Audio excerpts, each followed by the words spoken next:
Item ಯಾವುದೇ ಇರಲಿ try ಮಾಡಿ ಆಚಿ ಚಿಕನ್ ಮಸಾಲಾ. ರಾಜ್ಯದಲ್ಲಿ ಎಸ್ಐಆರ್ ರಾಜಕೀಯ ಜಟಾಪಟಿ ಜೋರಾಗ್ತಿದೆ. ದೇವಸ್ಥಾನ, ಮಸೀದಿ ಸೇರಿ ನಾನಾ ಸ್ಥಳಗಳಲ್ಲಿ ಫಾರಂ ಭರ್ತಿ ಮಾಡೋ ಮೂಲಕ ಚುನಾವಣಾ ಆಯೋಗದ ನಿಯಮ ಉಲ್ಲಂಘನೆ ಆಗ್ತಿದೆ ಅಂತ ದೋಸ್ತಿ ನಾಯಕರು ಸಮರ ಸಾರಿದ್ದಾರೆ.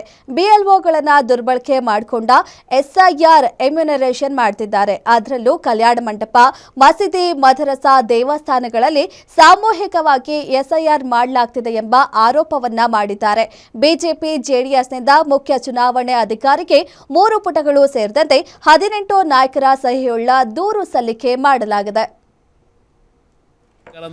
ನಾವು ಭೇಟಿ ಮಾಡತಕ್ಕಂಥದ್ದಕ್ಕೆ ಇವತ್ತು ಒಂದು ನಿರ್ಣಯ ಮಾಡಿದ್ದೇವೆ. ನಾವು ಎರಡೂ ಪಕ್ಷಗಳ ಮುಖಂಡರುಗಳು NDA ಪಾರ್ಟ್ನರ್ಸ್ ಏನಿದ್ದೇವೆ, ಕರ್ನಾಟಕದಲ್ಲಿ BJP ಮತ್ತು JDSನ ನಾಯಕರುಗಳೆಲ್ಲ ಜೊತೆಗೂಡಿ ಇವತ್ತು ಕಳೆದ ಒಂದು ವಾರದಿಂದ ನಡೀತಾ ಇರತಕ್ಕಂಥ ಈ ಒಂದು SIRನ ಪ್ರಕ್ರಿಯೆಯಲ್ಲಿ ಪ್ರತಿದಿನ ಮೊದಲನೇ ದಿನದಿಂದಲೇ ಪ್ರಾರಂಭ ಆಗಿರ್ತಕ್ಕಂಥ ಅಕ್ರಮಗಳ ಒಂದು ಪ್ರೋತ್ಸಾಹ ಕೊಡ್ತಕ್ಕಂಥದ್ದಕ್ಕೆ ಈ ಸರ್ಕಾರದಲ್ಲಿ ಇರ್ತಕ್ಕಂಥ ಅಧಿಕಾರಿಗಳು 31 ಜಿಲ್ಲೆಯಲ್ಲಿ ನಡೀತಾ ಇರತಕ್ಕಂಥ ಹಲವಾರು ದಾಖಲೆಗಳೇನಿದೆ, ಅಕ್ರಮವಾಗಿ ಕಾನೂನು ಬಾಹಿರವಾಗಿ ಈ ಒಂದು ಪ್ರಕ್ರಿಯೆ ನಡೆಯತಕ್ಕಂಥದ್ದನ್ನು ಇವತ್ತು ನಾವು ದಾಖಲೆಗಳ ಸಮೇತವೇ ಏನು ಒಂದು ಇಲ್ಲಿಯ ಕರ್ನಾಟಕದ ರೆಪ್ರೆಸೆಂಟ್ ಮಾಡ್ತಕ್ಕಂಥ ಚುನಾವಣಾ ಆಯುಕ್ತರಿಗೇನು ಕೊಟ್ಟಿದ್ದೇವೆ CEOಗೆ, ಅವರು ಸಹ ಈಗಾಗಲೇ ಕೇಂದ್ರ ಸರ್ಕಾರಕ್ಕೆ ನಾನು ಎಲ್ಲ ಮಾಹಿತಿ ಕೊಟ್ಟಿದ್ದೇವೆ.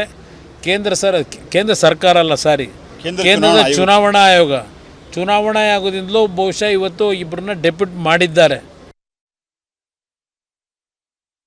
ಕೇಂದ್ರ ಸರ್ಕಾರದ ಚುನಾವಣಾ ಆಯೋಗ ಏನಿದೆ, ನಾವು ಉನ್ನತ ಮಟ್ಟದ ಡೆಲಿಗೇಷನ್ನು 3 ಜನ ಕೇಂದ್ರ ಸಚಿವರು, 2 ವಿರೋಧ ಪಕ್ಷದ ನಾಯಕರು ಮತ್ತು ಹಿರಿಯರಾದಂಥ ಕಾರಜೋಳ ಅವರು, ಈ ರೀತಿ ಹಲವು ಪ್ರಮುಖರು ನಾವು ಇವತ್ತು ಬಂದು ಚುನಾವಣಾ ಆಯೋಗಕ್ಕೆ ತೀವ್ರವಾದಂಥ ಆಗ್ರಹವನ್ನು ಮಾಡಿದ್ದೇವೆ.